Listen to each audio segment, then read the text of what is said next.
Okay. Morning, I'll call the meeting to order. I'd like to begin by acknowledging that we're in Treaty 1 territory and the traditional homeland of the Métis Nation. I'll introduce the members of the panel today. To my far left is Mr. Mark Toreski. My immediate left is Mr. Robert Buss. My name is Stu McPherson. I'll be chairing the hearing today.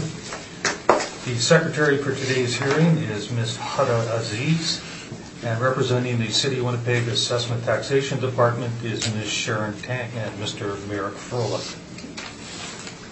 We'll be hearing applications for revision of the assessment roll in accordance with the Municipal Assessment Act. The matters for which revision is requested and described in each application will limit discussion to those matters. The statements that applicants or the assessor make at this hearing are sworn testimony. Anyone speaking to the matters must be sworn in. Please be advised that a comparison of assessments of properties are not considered evidence of market value by the Board of Revision. The Board of Revision is appointed annually by Council. It's independent of it and the City Administration. It makes its decisions on the basis of the evidence provided at this hearing and will issue a written order that will be mailed to all parties as soon as possible. Please note the Board's decisions with respect to an application may be appealed to the Manitoba Municipal Board if the matter pertains to assessed value or classification, or to the Court of Queen's Bench if the matter pertains to the application of exemptions from taxation. Should you wish to appeal, information on how to do so will be included with the Board's order. With respect to the hearing process, I'll confirm the matters to be addressed with each applicant following the swearing in. We'll then have the assessor's testimony followed by questions the applicant may have, and then the applicant's testimony followed by questions. Each side will have an opportunity to summarize if they so wish. Once all the evidence about an application has been brought forward, the applicant may leave, and the process will repeat for each item on the docket today. The session will close after all the applications have been heard, and the Board will deliberate in private and make its decisions. We receive the order by registered mail as soon as possible. Just as information, all public hearings are live streamed, recorded, and will be part of the public record. Let me swear the parties in, please. Just housekeeping, if you do have a cell phone, please put that on silence. Do I swear and affirm? Okay. Please state your full name. Sharon Kim. And do you affirm the evidence you're about to present is the truth, the whole truth, and nothing but the truth? Yes. Would you like to swear and affirm? That's right. Please state your full name. Peter Crowley. And do you swear the evidence you're about to present is the truth, the whole truth, and nothing but the truth, so help you God? Yes, it is. Thank you. Would you like to swear? Bradford Scott Boardroom. And do you swear the evidence you're about to present is the truth, the whole truth, and nothing but the truth, so help you God? Yes, I do. Thank you.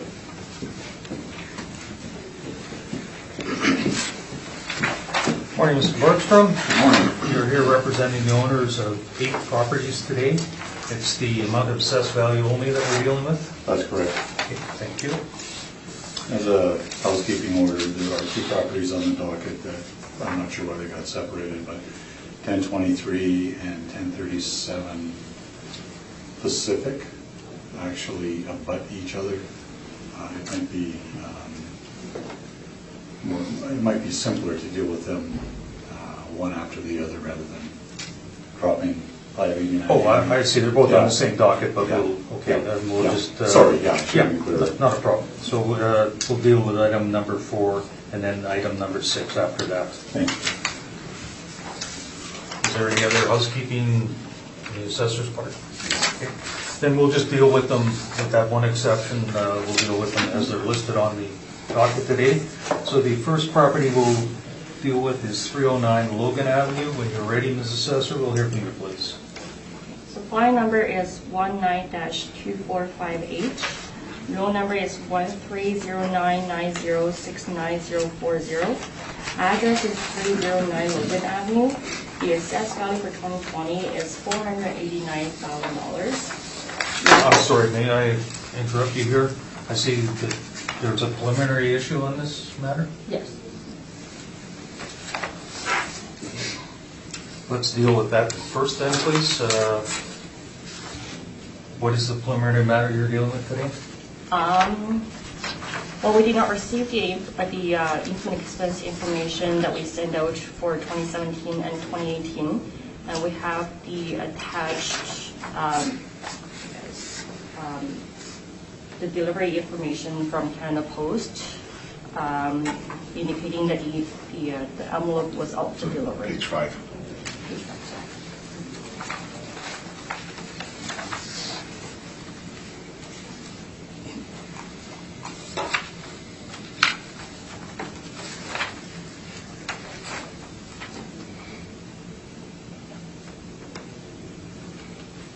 That's your evidence regarding the, your request for non-cooperation? Yes. Mr. Borgstrom, any questions regarding that? I Before we agree. hear from you on the presentation. Yeah, I agree. So if we take a look at your page 5, Okay. you'll see there are, in the bottom table, starting from the bottom of the bottom table, it says item 1 for delivery, item processed, and item processed. Now, you'll be aware that typically there's another line in there saying delivered, right? Yes, but we were not being And proactive. so, let me finish the question. And so, you don't have any signatory name here before the board today, correct? That is correct. And so, do you have any evidence that this was actually delivered to the owner? No. Thank you. This is their second letter that they received from us. All they And I- received the first. We all know the first process. email. Okay, so, and that's fine. I'll deal with that in my argument. That was your only question, then, Mr. Yes, Borgstrom? thank you. Mr. Boreski, any questions of the assessor? What is the process? The process is that on a yearly basis, starting in April of, beginning of April of every calendar year, we send an initial income and expense mailer to all business organizations that fill out income and expense mailers. The due date for that is at the end of the month of April. Then subsequently, if we don't receive any documentation from them, we send them a second letter, which is the registered letter.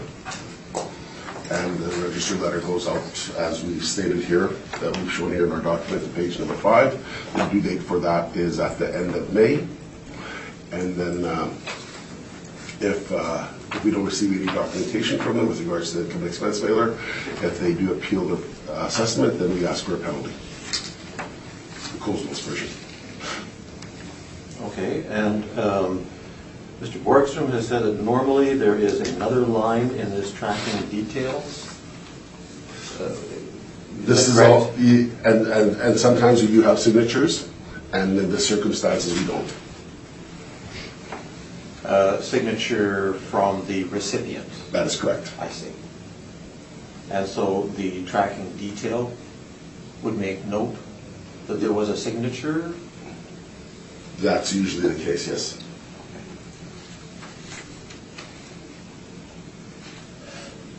And you have no other evidence that it was actually delivered, that it was actually received. That is correct. Okay.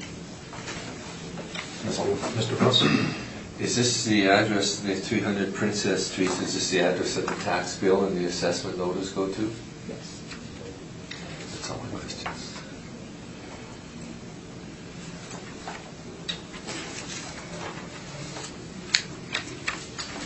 So, the mailing address is Princess, but this is actually 309 Logan Yes. Avenue that we're dealing with? Yes, because they have another building at the back of this property that we're dealing with, and that's their main, yes, that's their main building. So they have 2 buildings, they're owning 2 buildings, but then the one at the 300, I guess, is their main kind of property. This building here is, I guess, is mostly just for accepting donations from people. Thank you. Mr. Borgstrom, do you have comments? More in the form of, comments, certainly. Firstly, the assessor has referred to the 17 and 18 income and expense questionnaires. Obviously, 18 would be post-reference and not admissible before, so we're talking exclusively about 2017.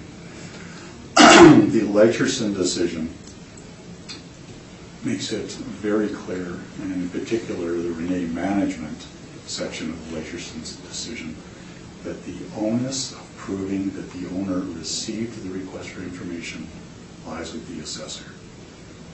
The assessor has already conceded that they have no evidence that this request was actually delivered to Federal Mission. And I note that Member Buss asked about the tax bill and the assessment notice, and I would actually also make note that the Renee management portion of the Lecherson decision, the circumstances were exactly the same, where There was a property management company involved, tax bills and assessment notices went to the property management company. The municipal board imposed the compliance penalty, and the Court of Appeal set that aside. There was no dispute that the tax bills were received by and paid by the property manager, irrelevant to the request for information. And so on the face of it, we have no evidence before this board that this request was received. And Mr. Froelich has acknowledged, and we'll all have seen them previously, that where there is a signature, the physical signature actually doesn't show up, but it will show up as a line here, item delivered. No such line appears in the assessor's information, and it will make note of the individual's name, typically typewritten form. And so there is no evidence before this board on which you can rely to make the determination that this request for information for 2017 was received by Sloan Mission. And in that respect, we would then ask the board to deny the city's request on this property. Thank you. My only comment to that is in the literacy decision as well stated that the city of Winnipeg does not have to send out registered mail with regards to filling out that. It's a courtesy that we do so. And if there's an obligation, and in my opinion, there's an obligation on the parties involved, community responsibility to complete income and expense mailers on a timely and regular basis. And we believe this is an integral part of our process to create a mass appraisal model, to create valuation process, and without this important data, we feel it's integral to the integrity of the process. Sharon has something as well, please. I would also like to make a comment that we do send out letters to the owners throughout the year. For example, the assess letter, the tax letter to this address at 300 Princess, and the tax bill has been paid yearly. So if we don't have any information to support or document to support that those information were being delivered to this address as well, but the tax bill were still being paid. So on that days, we believe that even though the information, kind of post did not provide us information with the signature, we still believe the document was being delivered. Mr. Boardroom. Thanks. And just to reinforce, we're not disputing that the tax bills are paid or that letters have gone out. And Mr. Froelich has repeated the often heard necessity for receiving the information from the owners, but the Lacherson decision, and in particular the rename management section of that decision from the Court of Appeal of Manitoba, very clearly sets out that the burden of proving that the owner received the request lies with the assessor. Mr. Froelich is quite correct in that it is not mandatory under the legislation that they do that. There's any other number of ways that they can establish that such requests for information were received, personal delivery, couriers, that the city chose to do it this way. Again, there is no evidence before this board on which you can rely that establishes that the owner received the document in this circumstance. Mr. Bresky, any questions of the assessor? The assessor or Mr. Bortzer? Mr. Borkman was actually, yes, I'm sorry. How long has this owner been an assessable party? Well, they are school tax exempt, but I believe that they have this property for a large number of years, to my knowledge. I don't know exactly when. And to your knowledge, have they at any time in the past received income requests? I have no knowledge of that. How long have you been an agent for them? For this one, I'm not the, what we'll call the person in charge of this file, this client. So,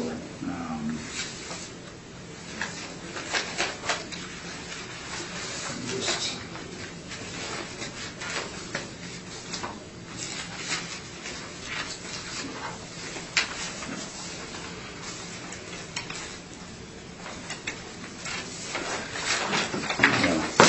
and so I don't know the answer to that. Do you have any knowledge of other times when a registered mail is not being received, particularly a registered mail coming from the assessor? Very much so. And in fact, I can recall one case, I was involved in it before the municipal board. 150 Abaco. The owner of the property was a separate address, as it is here. The owner of the property had actually moved to the States, but a tenant in the property received and signed for the income expense mailer and never forwarded it to the owner. In that case, the municipal board denied the city's request.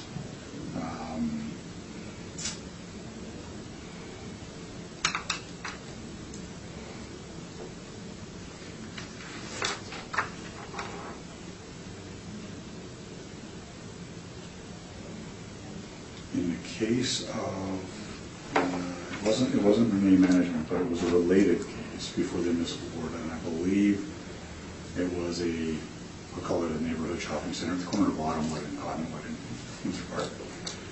Same property manager, actually, where the income expense questionnaire was sent out registered mail, signed for by the property manager, not forwarded to the owner, and that was testified to at the municipal board, if I'm recalling correctly.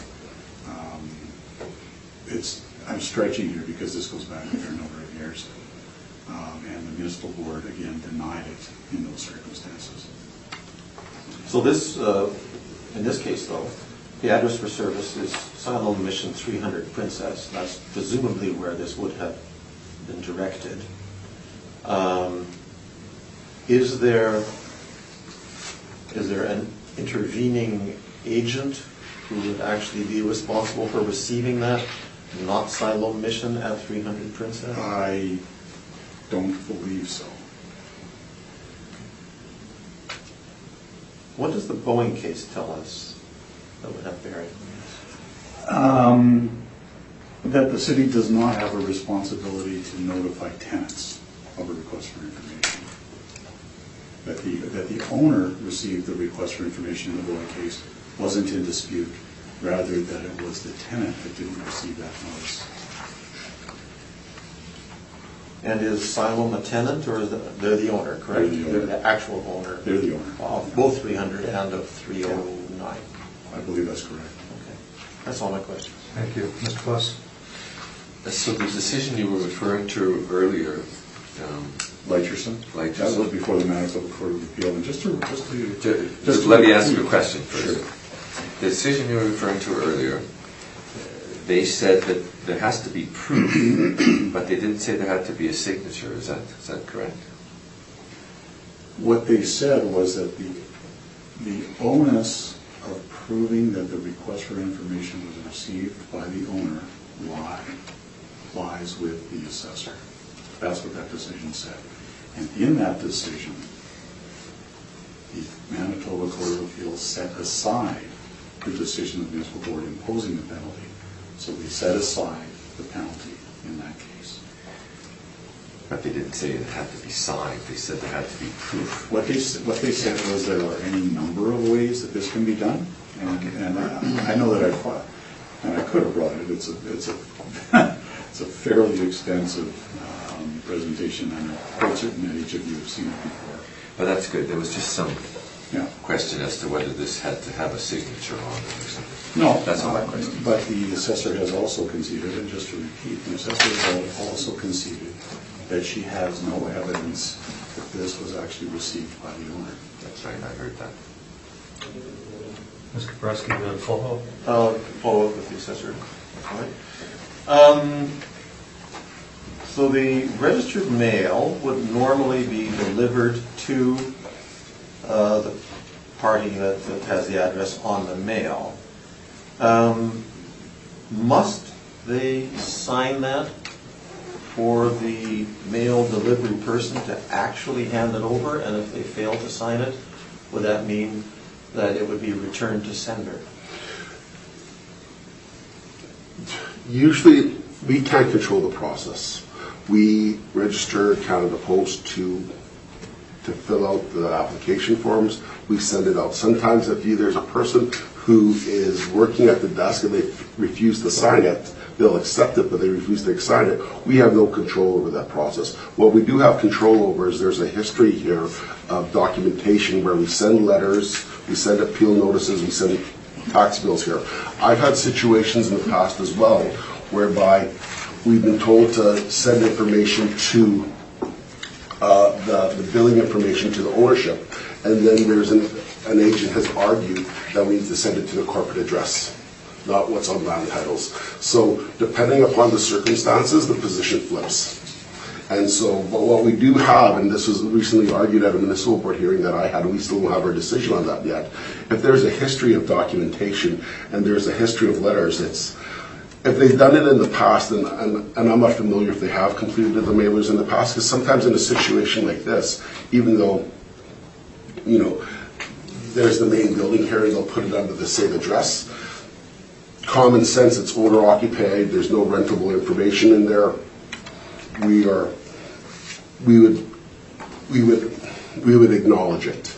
But here there's a situation whereby we can't control using certified mail to send out tax bills or important information.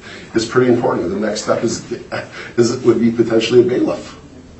And we're not going to that extent because, you know, but at the end of the day, we want to show that we're showing due diligence and we're being true to the process to get the correct information out here. So, and what we're talking about is we're not dealing with two different addresses here. We're dealing with buildings that are adjacent to each other. So you're not going to tell me if wherever this was delivered to, they would not forward it to the correct parties involved within their own internal mail mechanism. Okay, thank you. But again, the assessor, Ms. Kang, has already conceded that there is no evidence before you that this was delivered. But there's also no evidence saying that it wasn't delivered either. Okay. I'm going to stay with the assessor on this for a moment. I see that the request for information was 2016 and 2017. Doesn't go back any further, or is that because of the ownership, or? That's just that, well, the ownership hasn't changed. That's just the template of our when we create briefs. I've seen it in the past, though, where it goes past 17 and 16 and goes and tells us whether there was compliance or non-compliance for previous years where the I&E was used for a particular reassessment cycle. Well, depending upon the year, usually it's a 2-year window. Mm-hmm. And so because, you know, it's a 2020 appeal, the 2017 and 2016 mailers are used for this information. That's why we only show the non-compliance for 2016 and 2017. I'm not that familiar with the file to know if they completed it in 2015. Do you remember that at all, Sharon? If they were compliant? I thought they did. I think it's only starting, or maybe they did up to 2014 and then they stopped 2015. I don't quite remember. I don't have the information. Okay, so you don't know for certain whether they've complied in the past or how often they've complied. They have been complying for every year, just up till recently, and then they stopped. Okay, and the mailing address is the same as it is now? Yes, the ownership is the same. All right. Did you answer Mr. Boreski's question, how long Altus has been representing? I don't have the answer to that. But it's been for previous cycles? Yes.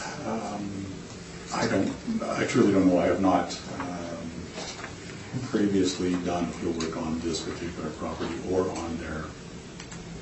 No, you haven't personally, but I'm asking if Altus has. And I truly don't You know don't the know? answer to that. Okay, thank you. Sharon knows with confidence that it was represented by Altus in 2018, correct? Good. Anything further that will aid the board in decisions? In that case, we'll have a short adjournment. I think we'll leave to deliberate, and we'll be back shortly.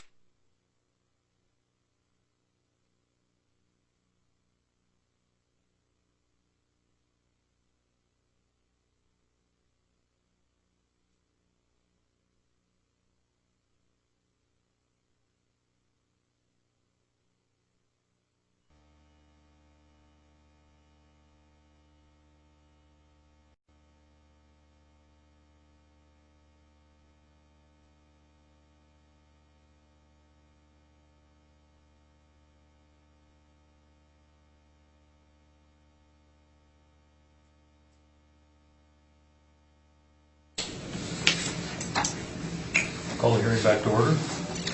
We have deliberated, and we didn't think it was necessarily a clear-cut decision, but we have decided that we are going to grant the assessor's request for non-cooperation. So therefore, Mr. Boardroom, the onus will be on you. We'll hear from you first, please. In those circumstances, we'll ask for a confirmation under section 54.1 and without a missile, we're dealing with it. Well, in order to confirm the assessment, we will need some evidence presented. So if you want to defer your presentation, we'll have to still hear from the assessor. And that's fine. I do know that the assessor is recommending an appeal, and I would ask this board to reject that recommendation. In these circumstances, if the assessment is reduced and there's no further reduction in the municipal board, then it's possible that the interpretation could be that it would remain in place. And we would, and I'm happy to have the assessor go through their information, but we would request that this board confirm the 2020 assessment as it is. Thank you. Mr. Assessor, can we hear your evidence regarding 309 and 1290 increase?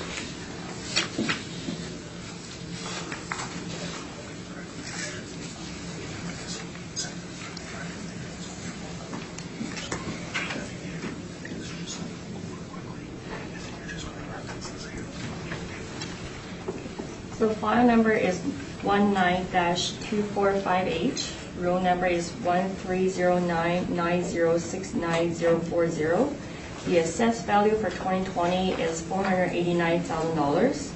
The effective year built was 1951. Wall height is 13 feet.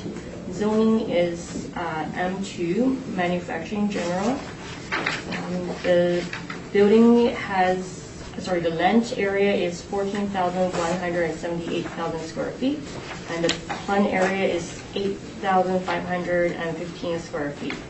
The land to building ratio is 1.67. So the next page just shows the pictures of the property to page 4. And We're just going to expedite the process here. And because Sharon would like to make a recommendation. So it's on page 11 of my brief. So we would like to make a recommendation based on $5.07 per square foot, which gives us $43,171. The vacancy, we use 6%, and then we use $3.75 for the shortfall, and 2% for expenses, which gives us a net operating income of $37,853. And we use 9.2% cap rate, which gives us a final value of $411,000.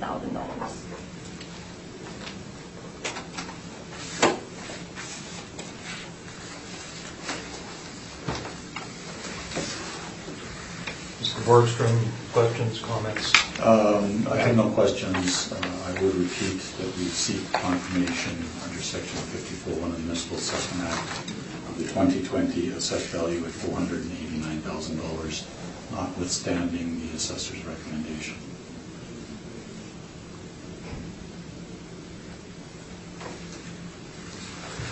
Mr. Boreski, questions for the assessor? No questions. Mr. Buss? No questions. Okay, thank you.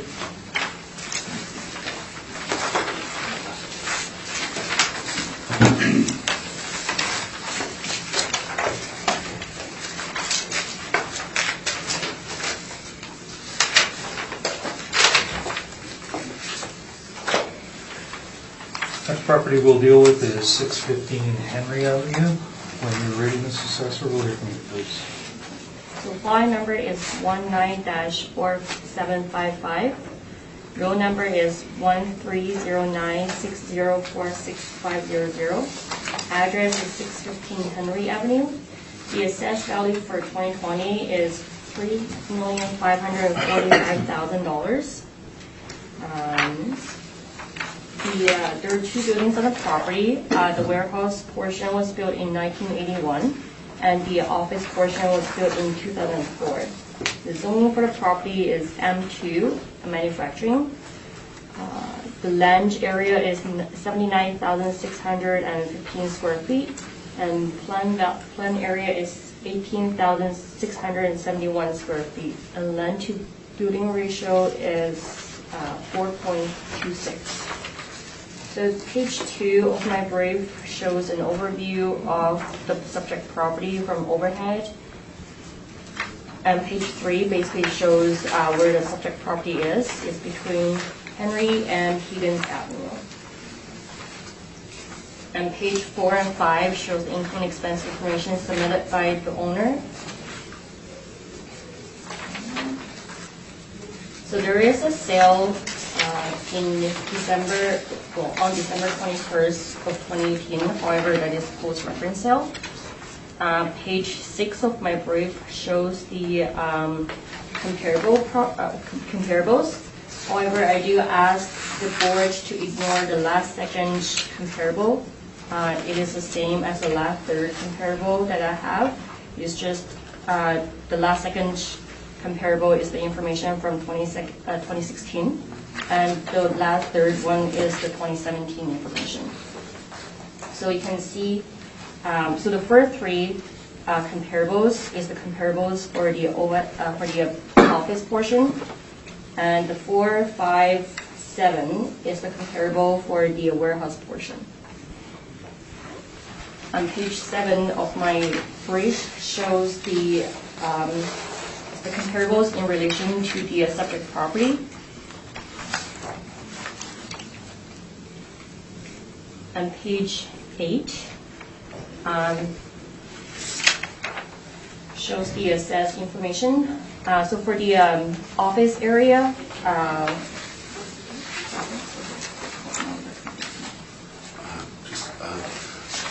Sharon would like to make a recommendation for this property, and the recommendation is based on the following on page 11. So for the office portion, our recommendation is to use $10.25 per square foot, which gives us $185,269,000. And we use vacancy of 5.5%, 2% for the expenses, $7 for the shortfall, which gives us a net operating income of $194,080. And we use 8.15% for the cap rate, which gives us $2,020,000. And for the warehouse portion, we use $5.86 per square foot, which gives us $79,966. And we use 6% vacancy rate, 2% expense, $3.75 for the shortfall, which gives us $83,793. And we use 7.2% for the cap rate, which gives us $980,000. And the total for the 2 buildings is $3 million a year. And page 18 to the end of my brief shows the pictures of the subject property.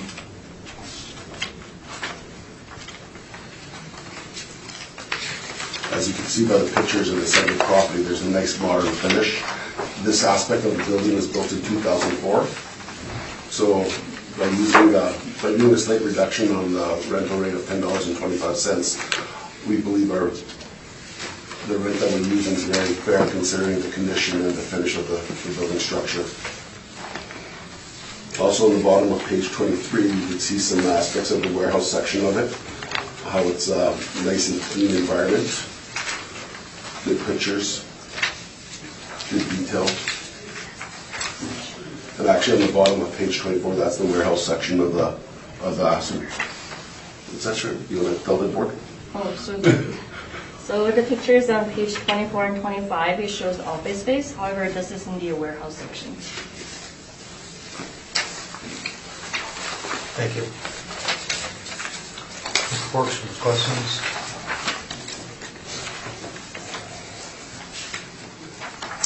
I do. Actually, I was I do. I appreciate the recommendation, but we're still a little apart on this thing. And so if we can, Ken, if we can get you to turn to your page 6.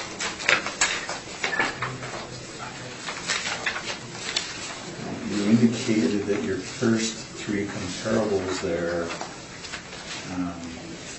are office rents. Yes.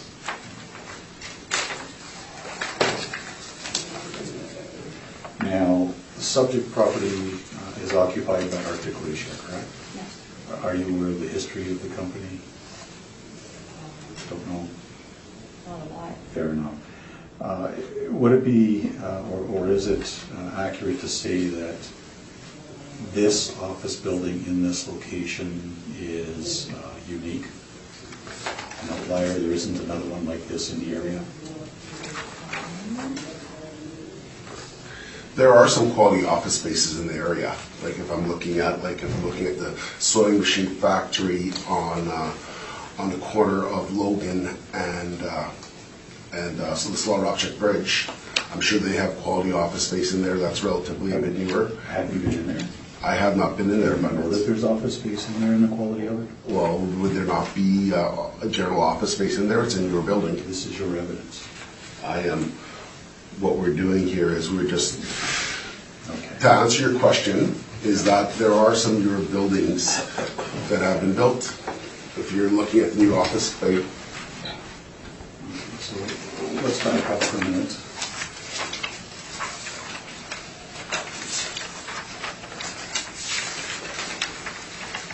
This thing, if we take a look at your page 2,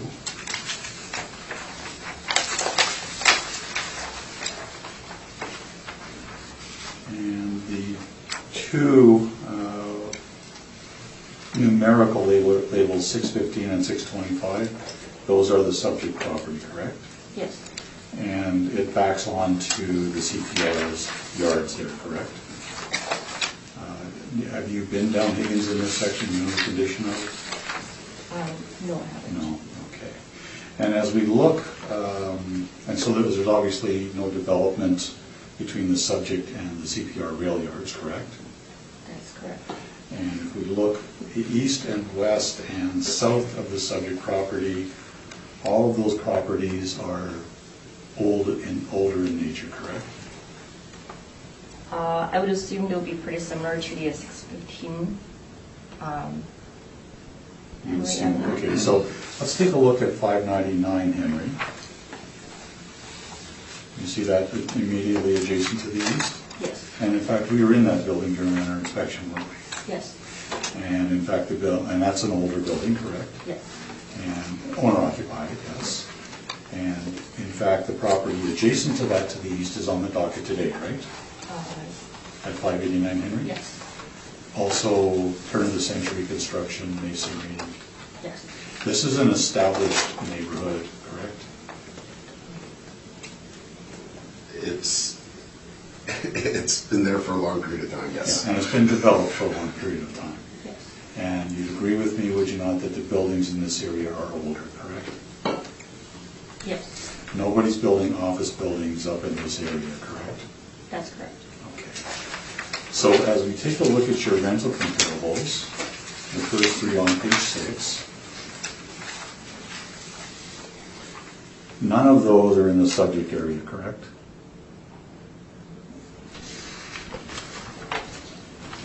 That's correct. And in fact, 255 Sherbrooke would be down in the Wolseley-Westminster area. Yes. Yeah. The other 2 would be in St. James. Yes. And so, I think to answer your question, though, Mr. Borgstrom, is that that section of the building was built in 2004, but also there was a business decision made to create a good quality space for that rent. So if a person was renting in there, I think just because we can't find comparables doesn't mean that it's not indicative of a $10.25 rent that we recommended. So I think we're being fair to the process, because for some of these buildings here, there are some newer buildings that have taken place, like, there's been tons of redevelopment. If you want to look at it, there's a new strip mall that's taking place just east of Logan and McPhillips, where there's been significant amount of investment done, where they made a brand new strip mall. And if we didn't take that property class, but if we did, I'm guessing that our rents would be probably comparable to that, to flex warehouse space. That's a great summation. Maybe we can get back to some questions now. The offices on 1, 2, and 3 that you've selected, in the subject location, would those rents, given the subject location, require a downward adjustment? Yes, which is why I recommended $10.25. And can you tell us the basis for that adjustment? It's based on the, it's just basically based on the location of the property. Now, Mr. Folek, I asked Ms. Tang a question, I'll ask you the same question. Do you know the history of Arctic Glacier? No, this is not a... Yep, fair enough. And Ms. Tang, you'll agree with me that this office building is unique in this location, correct? Yes. Now, if we take a look at your comparables 4, 5, and 7,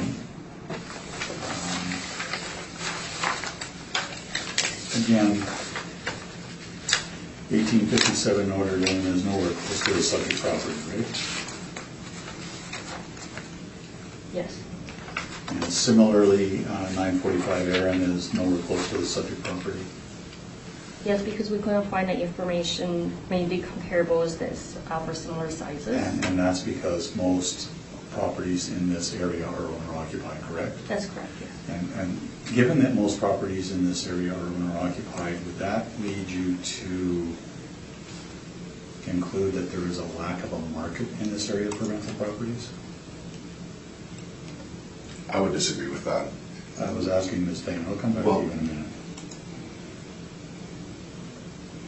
On Sharon's behalf, usually when owners are located in a good location within the center of Winnipeg, they don't want to leave that location because it is desirable for different reasons, and hence there's not a lot of market rents available. Okay. And so, Ms. Tang, during our inspection of the property, and you had the opportunity to inspect it, right? Yes. Did you make note of the number of loading door facilities in this property? No, I did not. So, in your inspection, did you conclude that the loading facilities, truck loading facilities for this property were adequate for the size of the space? I would think so. If it was an advocate when they did the changes to the office, they could have made the changes to the infrastructure as well with regards to it. Looking at page 15 of your brief. Yeah, Mr. Froelich, you're kind of getting off topic. Okay. We're asking questions now. Okay.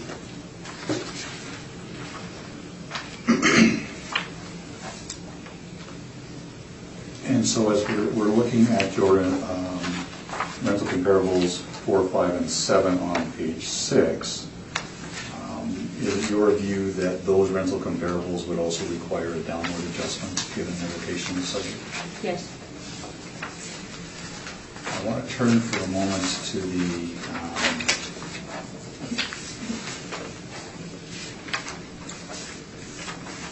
capitalization rates with respect to the industrial income stream, the SWH income stream.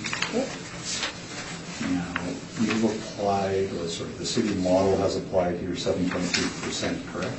Yes. And that's for a building with what effective age?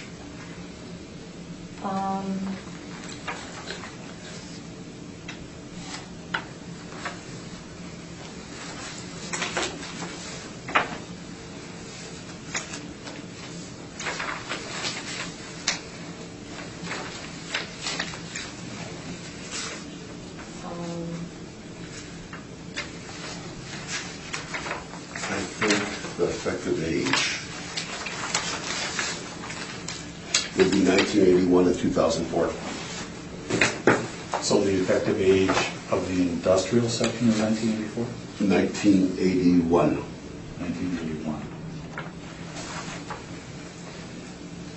So by looking at the pictures, that seems to be a fair year. Sure. So for 1981, in this location, the model has applied a 7.2% cap rate, right? And if we take a look at the OFS component, this was the building that was built in 2004, Yes. in the same location at an 8.15% cap rate, right? Yes. Now, would it be fair to say that the OFS cap rate has been adjusted for the area? And also the size for the property as well. You also mentioned the property, the office portion is pretty unique, so we did make the adjustment for that. Similarly, though, would that reasoning not also apply to the industrial income stream as well? Not necessarily, because there's a lot more storage warehouses in the neighborhood. And those are my questions. Thank you. Thank you. Mr. Boraski? One of your comps, the one on border, sorry, I don't know which one that is on the map. I've been circling the ones that were the offices. I got 2 out of 3. Where's border on here? Where's it here? So border is immediately left. So it's right there. So if you look where the 57 is, Yep. it's right there. It's that one? Yep. Because there's St. James and there's the border, so it's a side street that comes off of. So when you're traveling on Route 90 going northbound, you could turn left to continue down Route 90, or there's a yield that goes down border.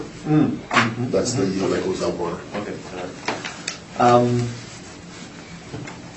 What was the logic then, the complete logic for selecting these comparables? I heard you say size, but tell me why these 3 stood out as the best comparables. What factors were you looking at?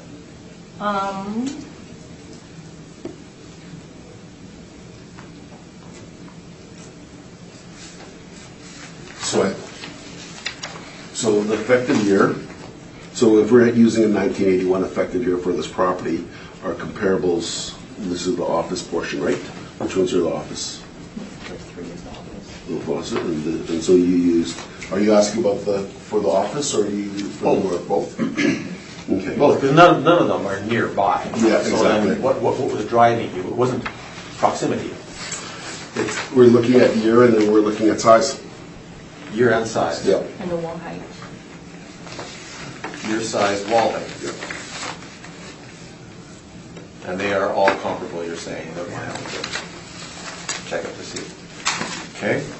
On the point of whether this building is unique in its quality in the area, on your map on page 3, I see Vehicle and Equipment Management Agency adjacent to this property. Does it have comparable fit and finish? I would say so. It's a bit older building, because I know I've been there in the past. Yeah, it's right here, right across from there. That's the storage area for the provincial government, yeah. Right here, this way here, the large area. No, I don't see it on this map, but isn't there a lab near here as well? Yeah, the lab's on Logan, which is just to the west of Sherbrooke, in between Sherbrooke and Pioneer Hockey Arena. And that's a federal government agency building as well. But because it's owner occupied, there's no rents on that either. Is that comparable fit and finish? Well, it's a lab, so I don't believe it would have the storage, the warehousing. And The office portion? The office portion would be, but I've never been in that building, so I can't comment. Just so that I'm Yeah. sure that we're talking about, are you referring to the federal virology lab? No, we're talking about there's a lab. The rheology lab is on Arlington and William. There's a lab that's right in between there. It was a provincial lab that At one was point. spun off. Yeah. Okay, that's my questions. Okay, thank you, Mr. Buss. Did you inspect this property, Mr. Morrison? Yes. So you took these pictures? That's all my questions. Thank you. The warehouse portion, is that the original age of it, 1981? Yes. So the effective age of these two buildings is the actual years built? 81 for the warehouse and then 2004 the office portion was built?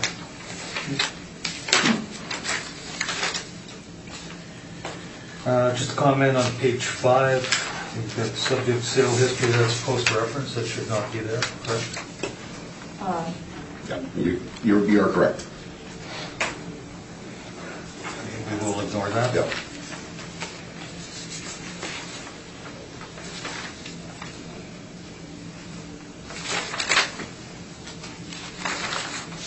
And just to be clear, the comparable you used were the most comparable you could find. You could find anything in the area that was not an owner occupied, so rental information, you had to go outside the area to find it.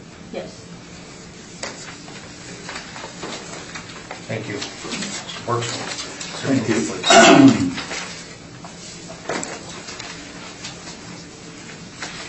I'm going to just start with a little background about Arctic Wish here. Once upon a time, and I'm dating myself here, but I used to go here for socials to buy 50-pound bags. It was a small operation, a relatively small operation at the time. They turned themselves into an income trust when the federal tax regulations allowed that, and they expanded exponentially, not only across Canada but into the States. Subsequently filed for bankruptcy, but in the intervening time was when they built this office building in place here. To have this office building, as you look around in this area, there is no other office building or construction like this in private enterprise in this area. And so what value do we put on this office building? Like, as was noted, Mr. Person, subject property did sell post-reference. We refer to that on our page 7. It's a post-reference sale. It was a sale-leaseback transaction, and it was a multi-property sale with a total of 21 properties. So for all of those reasons, I have disregarded it. Now, the original warehouse building was built in 1981. That was 8,250 square feet in size. It's got a 20-foot wall height. This is, the warehouse section is on an elevated slab. And so as you look at the pictures on page 4, you'll see there that there was an addition on east end of the site, or east end of the warehouse building. That was put on in 1996. That's about 4,200 square feet in size, and so also with a wall height of 20 feet, but again, it's an elevated slab. So we have a total warehouse area of about 12,450 square feet, with a warehouse area of 12,450 square feet. Where do you find a 3-story office building with a gross floor area of over 18,000 square feet associated with that warehouse? So as I indicated on our page 3, you can see the pictures on page 4. This is I'll refer to it as a mature area. It was developed many, many years ago. And so this particular property, with the original Arctic Ice operation in the original warehouse building, added on, and then when they became the income trust, they added on the 3-story office building. So we took a look, and as the assessor did, we struggled with rental comparables here because this property, its location is it's unique, but it's also challenged. One other thing, as you take a look at page 4, you'll see there the warehouse section at the top, where there's a truck backed in. And then you'll see at the bottom picture, the rear of the warehouse building. This property has one loading dock at dock, or one loading door at dock level. And from our inspection, I think that accurately reflects what's located there. We took a look in terms of the OFS market. Now, it was built in 2004, and as a three-story building. Building does have an elevator. As a three-story building, we took a look at OFS rents. These are older in nature, but they're also in better locations.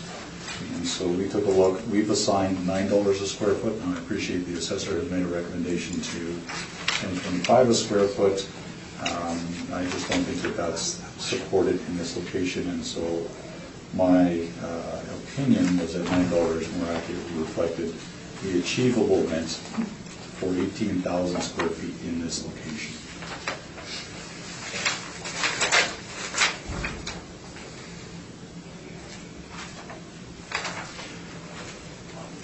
And so that was on page 8. On page 9, we have applied the 5.5% vacancy rate.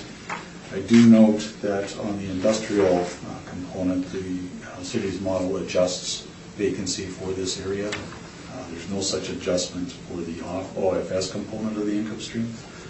We have applied the same shortfall rate, we continue, and now I know we filed the non-recoverable expense submission, and I believe that each of you have heard the arguments ad nauseum. I'm happy to go over it again in detail, but we continue to use and apply 7% based on that evidence.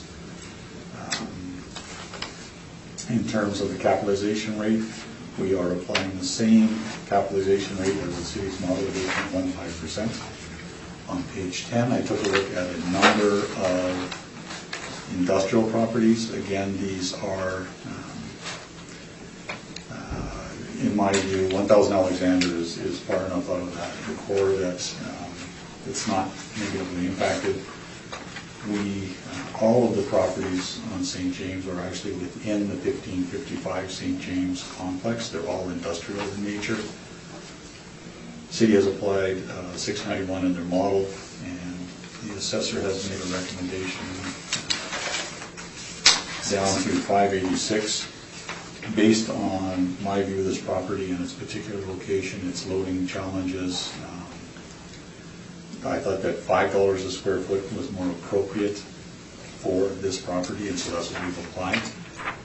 We agree with the 6% vacancy, 375 shortfall. Again, non-recoverable expenses, which do not include management, at 7%. We have included the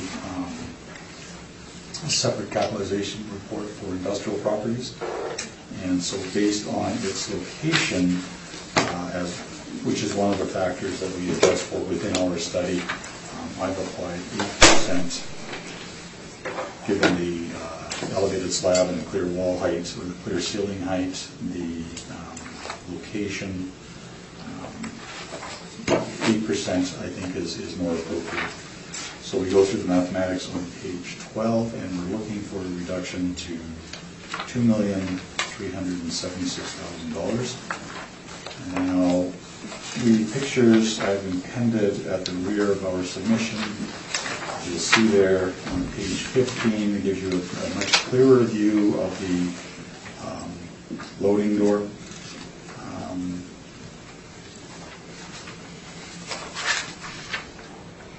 The bottom picture shows you the east and south sides, and you'll see there where the loading doors.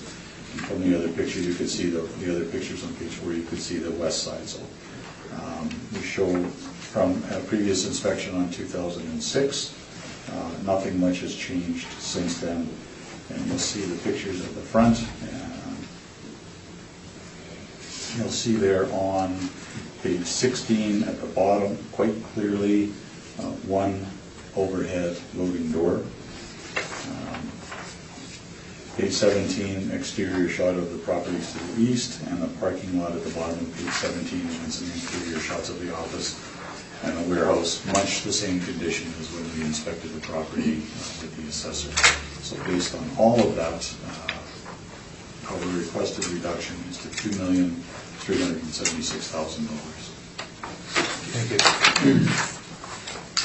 Ms. Tang, questions for the applicant? So I just have a question regarding the loading door. So on your page 4, Yeah. the pictures on the top, Yeah. doesn't that look like there are 2 trucks? Well, let me take you to, in fact, on the top of page 4, Yes.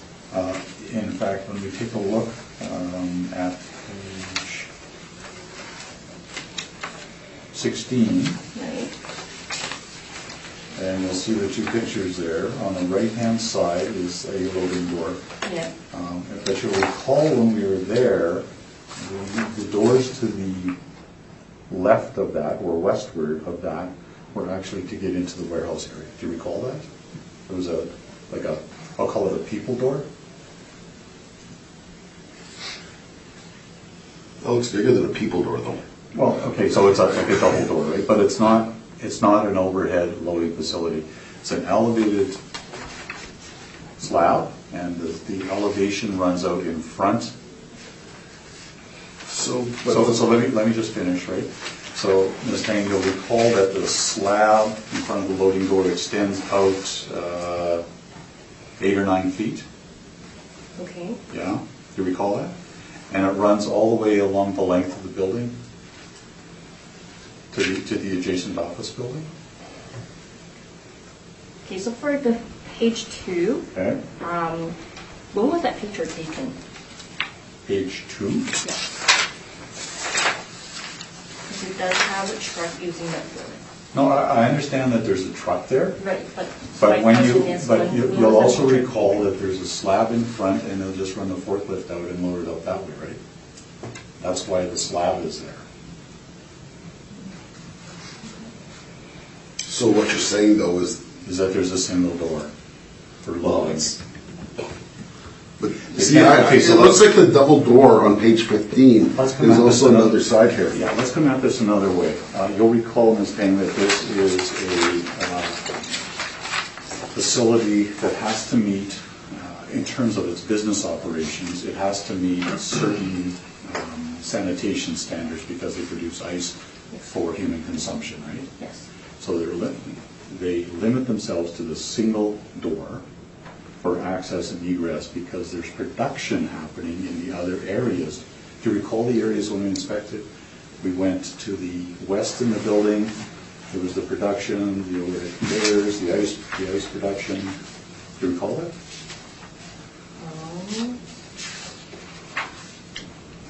Okay, so on my brief, page 2, the picture at the bottom, there's a door right by where the truck is, and I thought that was the door that we went in there. So that's when we went in there, there was a space. That's the people door, and so Right. so on your page 2, the overhead door to the right, that's the one where the forklift was parked, and you remember you hit the button on the forklift and it automatically opened the overhead door, that's where we went out? Yes, You remember that? yes. One loading door. But isn't there also another loading door to the right of the truck? There is not. That's a people door. To the right? Is that a Yes. people door? Yeah. So if you had a door this way, it's a double door. Okay. It's not used for loading because there's production behind it. But is it common to have 4 overhead doors in a warehouse that's only 12,000 square feet? There's one overhead door. No, but you're saying that, it's limited in its capacity. It is limited. But would 3 or 4 be an over improvement? Obviously, it's a newer building. It's not built in the 1960s. They could have made adjustments to it, and they chose not to. So, is it not suitable for their business operation? Well, number one, we're not assessing the business operation or the business value. Number 2, we are assessing this property in its physical condition as of 2020. And in terms of its physical condition, this one loading door, in my opinion, is inadequate in this circumstance. But how many trucks would come into a building during the daytime? You're talking again about a business operation. In terms of market desirability, one loading door isn't going to do it. Okay, so you mentioned that the warehouse portion is about 12,000 square feet. If I remember correctly. Okay, let me, Oh, sorry, 13,646 square feet. That was on our assessed information. 13646, yeah. So in the description that I showed on page 3, and that's also shown on page 21, you'll see some small additions in that, but the warehouse building, the original component was 8,250 square feet, right? Yeah. Built in 81, and then there was a 4,200 square foot addition in 1996, right? Yes. So if we then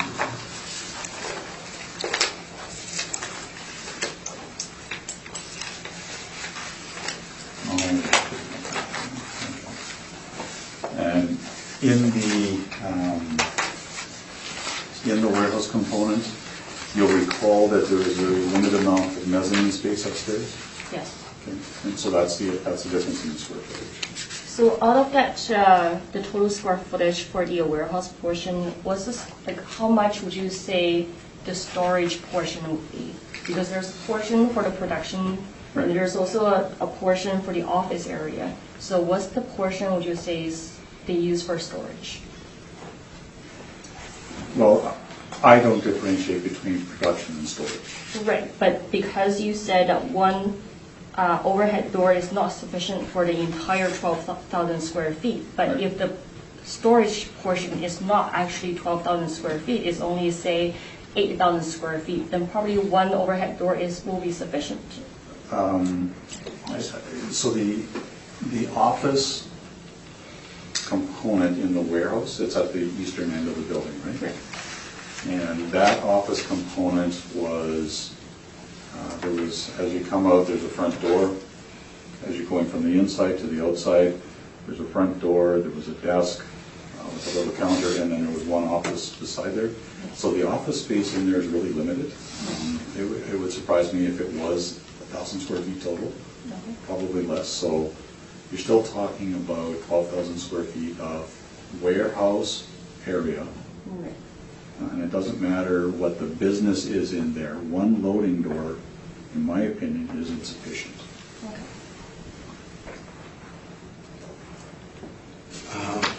You certainly wouldn't use it as a distribution warehouse, but even as an SWH, storage warehouse, it's inadequate.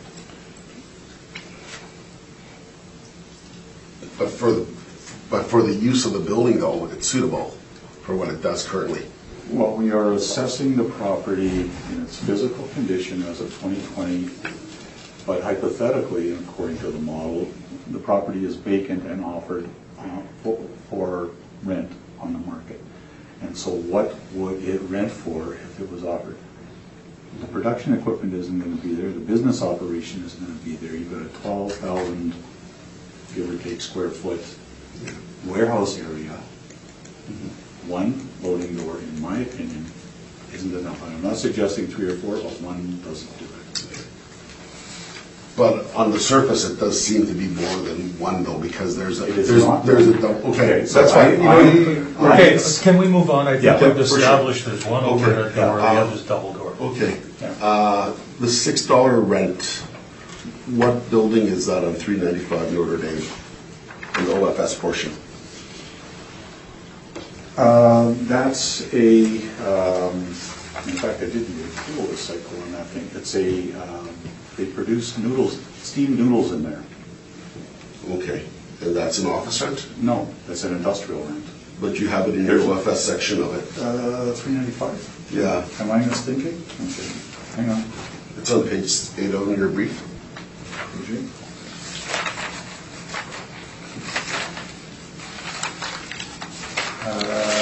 Granite Claims is, I believe, the occupant of that one. I was thinking of 405. Okay.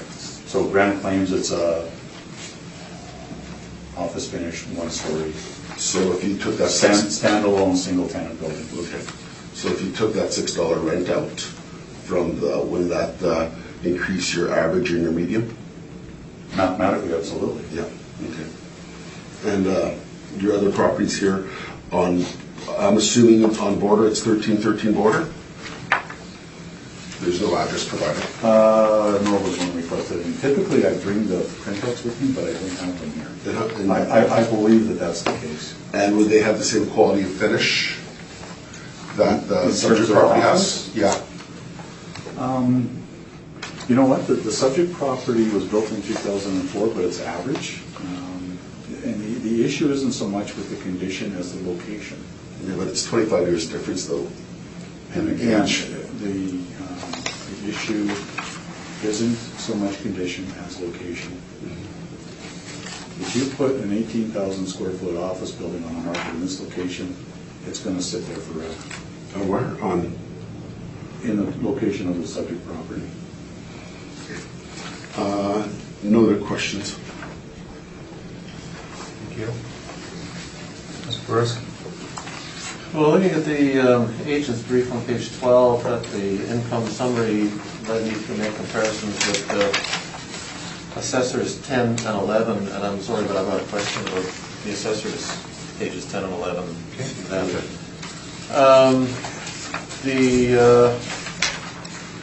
The NOIs on page 10 for stream 1 and stream 2, 194 and 83,000, are the same on page 11, 194 and 83. But you had made some changes higher up.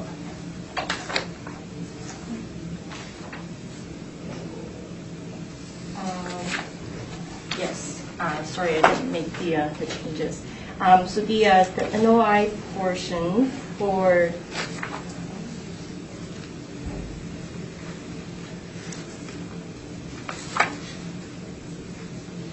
so the NOI portion for SWH, it should be 70,000. So we're on page 11 now, correct? Yes. Page 11? Yes. Okay, and for the SWH, It should be $70,594.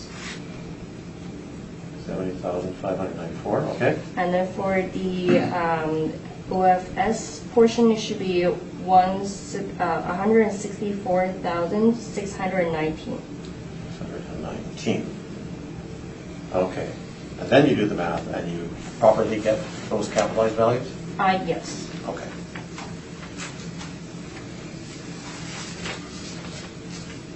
All right, well that's got that comparison straight. Sorry about that. Not a problem. Mr. Boardroom, I had raised that question about the other properties that were nearby, some that were perhaps, the same sort of fit and finish. What is your response to the question I would have, They may of whether well- those are comparable? Well, they may well be. I don't have access to those rents. Certainly, if there was rents, similar structures in the area, that's what we would have brought forward. But there is a limited, there's a very limited rental market in this area, or very limited rental occupancy in this area. And so we have provided the information that we have. My question wasn't really about the rents. I realized that they're owner occupied, but it was about the fit and finish. Are you familiar enough with those buildings to know whether they have similar fit and finish to the subject? Yeah. The one that we were talking about directly south of the subject, and it shows up, I think, best on the assessor's page 2. Vima building? Pardon me? Vima? Vehicle? Yeah, I believe that that's the case. When you look at the portion of the property that we can see on the top of the assessor's page 2, looks to me to be very different than the subject property. Much, much larger. It also fronts on Logan Avenue rather than Henry. So different access, different egress, different property entirely. I think the labs further west, I can't speak to the provincial or former provincial one. But again, that would have been initially constructed by the government, and similarly with the federal virology lab, initially constructed by the feds, still operated by them. And so there's not a lot of private investment going on away from the health sciences sort of cluster. So certainly not in this area. Are you familiar with who purchased that lab? Who purchased the lab? From the province? No. That's all my question. Thank you. Or whether there was some business commitments related to that purchase. I don't know. Ms. Buss?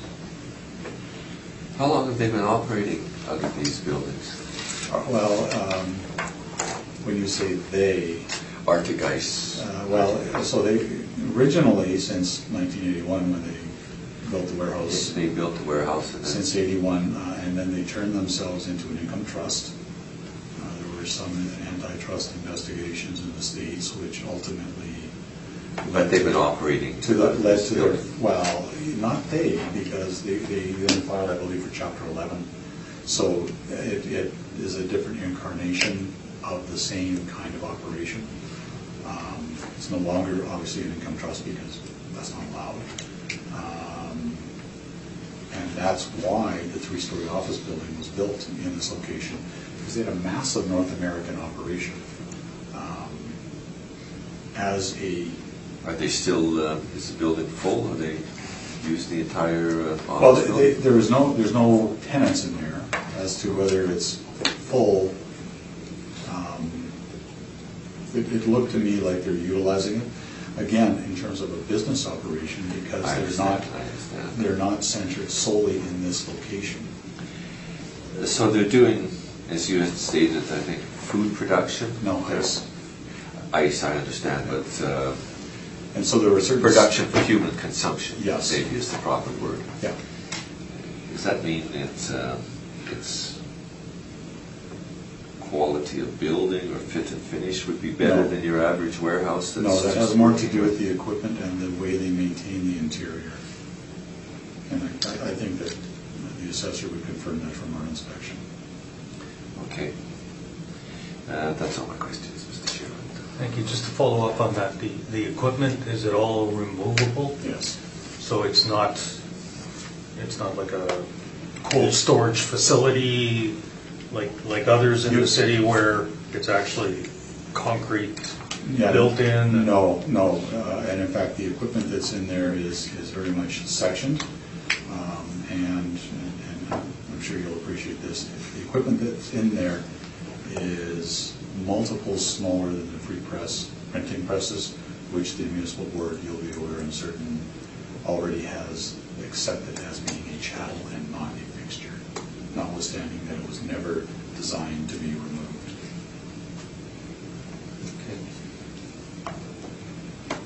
Same thing with the paint line inside the old Boardroom Bristol plant on Clarence. There was a very large, it's still there, it's no viewer. I recently inspected the property. It was a very large paint line, which the municipal board also found was not accessible. It's personal property. Okay. And I can appreciate that we have heard your argument on the expenses in the past, and we do not want to hear it ad nauseum. Oh, they're not Can you give us, recoverable? can Sure. you give us a closed note version of it, please? It's not a management fee. None of it includes management.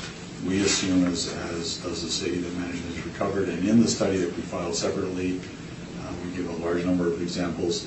These are the expenses associated with the ordinary ownership and operation of investment properties. It is not a mechanism to reduce the net effective rent, and it doesn't include management. So these are closed notes. Thank you. Desire for summation, Mrs. Simpson? Well, we didn't go through our rebuttal package either with regards to why we've been taking out the 5% management fee.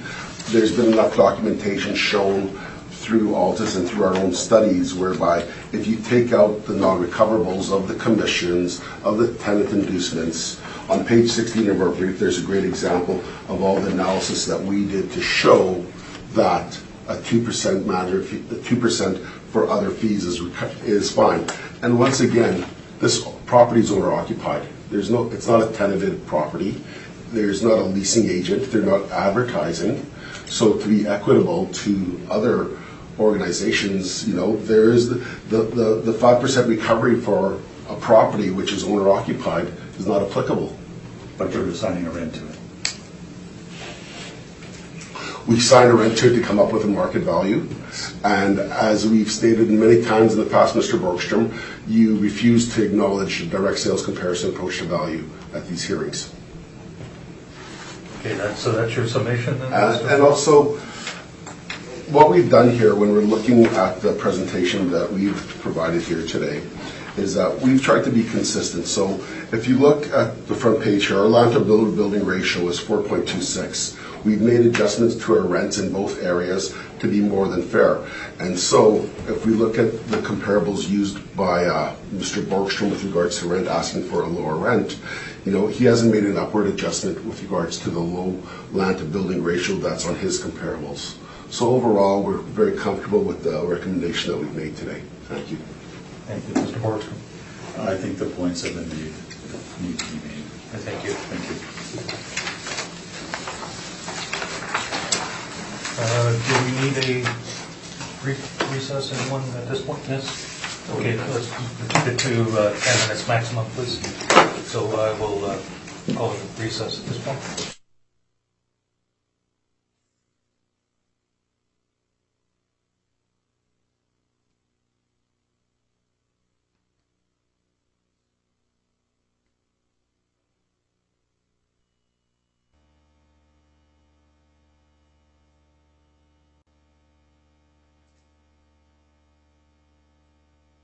There's a Purell. Why aren't you wearing a mask? I know. Okay, I will call the hearing back to order. Next property we will deal with is 306 King Street. So when you're ready, Mrs. Susser, of your evidence, please. Okay, file number is 19-4786. Roll number is 130H1460100. Address is 306 King Street. The assessed value for 2020 is $1,011,000. The year built for the property is between 1947 to 1985. Wall height is between 10 to 14 feet. Zoning is M multiple use. The land to building ratio is 1.63. And if you turn,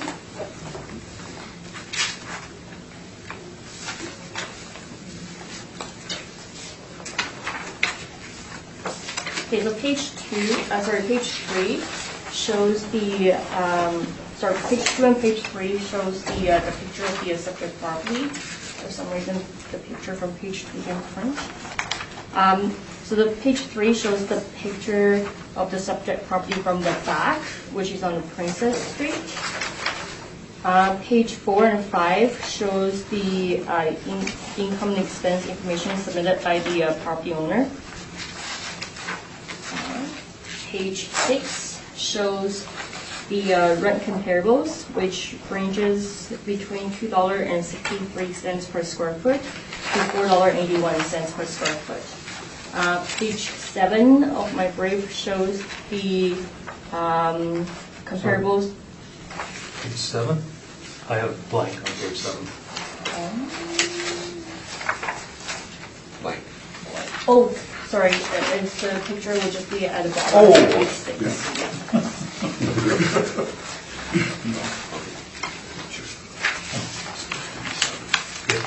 Sometimes it's formatting. So page, If I might, and in the interest of trying to speed the process up a little bit, I know that there is a recommendation on page 12, and while I've not communicated with my clients, we won't be opposing the recommendation, and if the board is okay with it, we won't be making any submissions. Is page 10 the recommendation Yeah. you're referring to? Would you take us through your recommendation, please? yeah, so page 10. Sorry, I was just trying to speed it up. Appreciate that. Okay, so page 10, we decided to use an overall rent of $2.81 per square foot. And then we use a vacancy of 6%, shortfall of $3.75 per square foot. Expenses, we use 2%, which gives us an NOI of $68,231. And we use a 9% cap rate, and we have an overall assessed value for $758,000. Thank you. Mr. Bergstrom, questions regarding that? I know your comment is that you're in agreement with the value, not necessarily Not the opposing, valuation. which is a subtle difference. I have no questions. Thank you. Thank you. Mr. Boreski? No questions. Mr. Buss? No questions. I have none. So based on that, no further presentation, Mr. Bergstrom? Thank you. Thank you.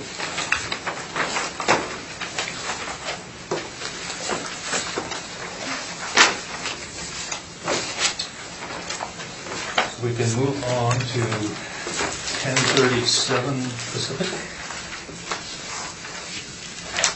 Are you ready, Ms. Assessor? File number is 19-3244. Roll number is 1308-068-1100. Address is 1037 Pacific Avenue. The assessed value for 2020 is $672,000. The effective year built for the property is 1964. Wall height is 13 feet. Zoning is M3 manufacturing heavy. The land to fund ratio is 1.51. We'd like to make a recommendation for this property. Okay, so if you turn to page 9 of my brief, we would like to make a recommendation based on $4.75 per square foot. Sorry, page 8? No, page 9. Oh, 8. Page 8? That's fine. okay, so we use $4.75 per square foot, 6% vacancy, $3.75 for shortfall, and 2% expenses, and gives us an NOI of $41,075. And then we use 7.7% cap rate, which gives us $533,000. Thank you. Mr. Bergstrom, you're aware of the recommendation? As with the previous property, I haven't had the opportunity to communicate with my client with the holiday season. And so we won't oppose the recommendation, and we do not intend to make a submission on this file. Thank you. Questions, Mr. Boreski? No. Mr. Buss? You were all pessimistic about the pace. So no further presentation? I'm sure that's what prompted some quick recommendations. The work was already done.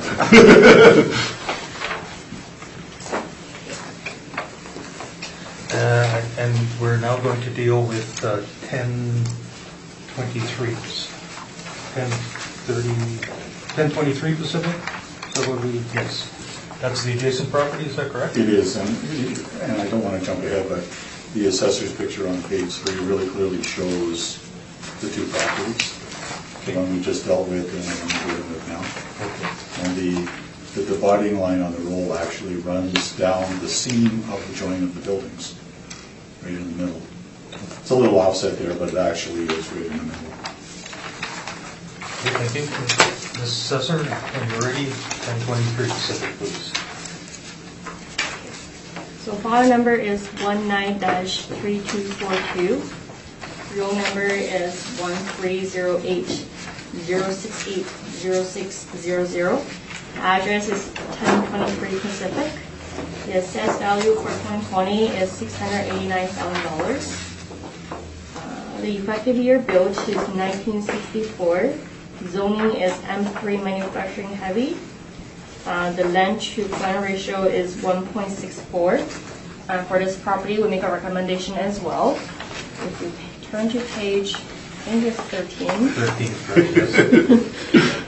So again, we use the $4.75 per square foot, 6% vacancy, $3.75 for shortfall, 2% for expense, and that gives us $42,337 for the net operating income. Then we use 7.7% for the cap rate, which gives us $550,000 for the assessed value.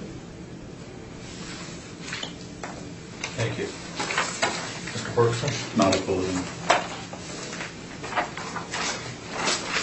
Thank you. Questions or concerns? No. Thank you.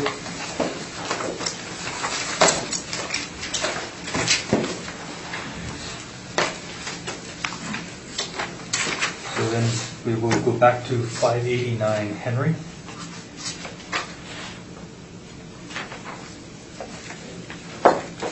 When you're ready.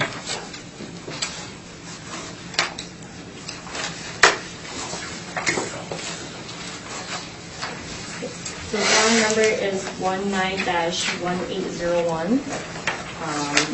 Dual number is 130921801000. Address is 589 Henry Avenue. The assessed value for 2020 is $633,000. The year built is between 1912 to 1978. Wall height is 10 to 12 feet.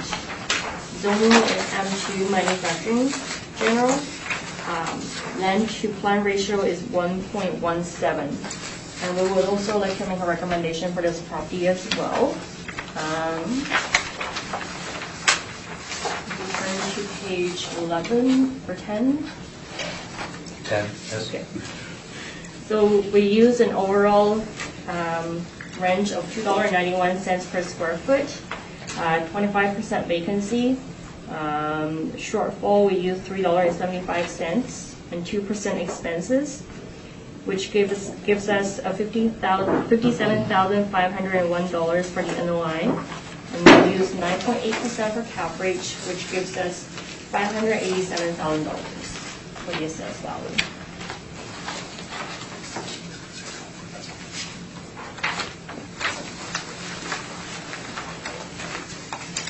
Are you in opposition of this recommendation, Mr. Bergson? That's a good question.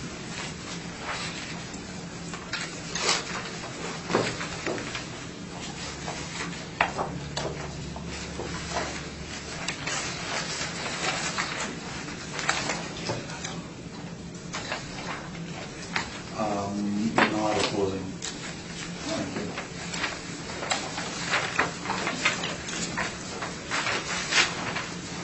Questions or concerns, Mr. Bresky? No. Mr. Buss? Thank you. No presentation, Mr. Bergson? No, thank you. I'm wondering if I might have 2 minutes to talk with the assessors. In terms of the next property here. Regarding the next property? Yeah. Yes, we will take a short recess. Thank you.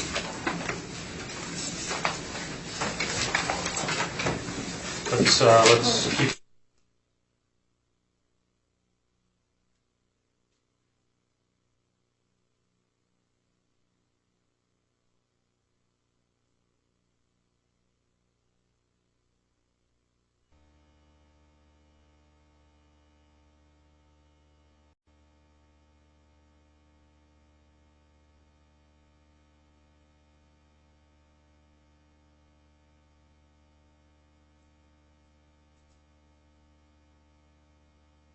Okay, I will call the hearing back to order. Next property we're going to deal with is 148 Adelaide Street. Mrs. Sessom? File number is 19-2509. Roll number is 1307013900. The original assessed value was $116,000. After consulting with the agent and the inspection that was done, we've agreed upon a value of $60,000 square for the assessed value for this property. That includes based on land and demolition costs.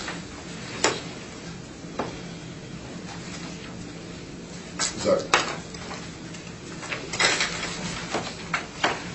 Thank you. Mr. Boardroom, Yeah, similarly not had the opportunity to communicate this with the client, obviously, and so will not be opposing or making a decision on this one. thank you. Mr. Boreski, questions or concerns? Mr. Buss? It really is a beater. No heat, no hydro.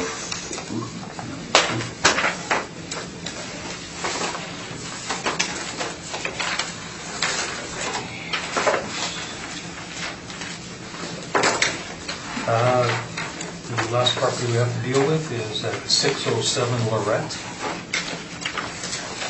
The file number is 19-3806. Roll number is 12020077500. Address is 607 Lorette Avenue. The assessed value for 2020 is $943,000. The year built was 1989. Wall height is 16 feet. Zoning is C2 community. Land to plant area ratio is 1.33. And if you turn to page 10 of my brief, we would like to make a recommendation for the property. So we use $7.41 per square foot, 6% vacancy, $3.75 for shortfall, 2% expenses, which gives us an NOI of $50,320. And we use 7.2% cap rate, which gives us $699,000.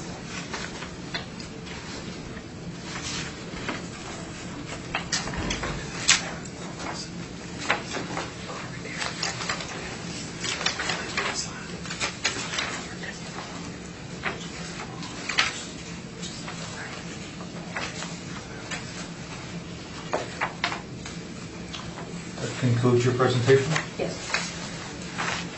Mr. Borgstrom, you're aware of the recommendation?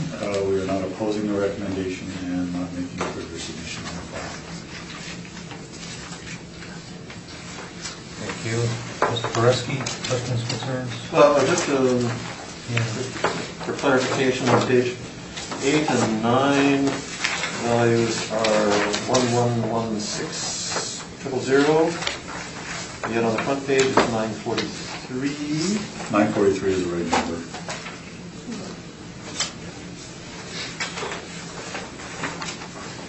If you take a look at our submission on page 12, that's a printout from the Assessment Department website showing the 2020 assessment at 943.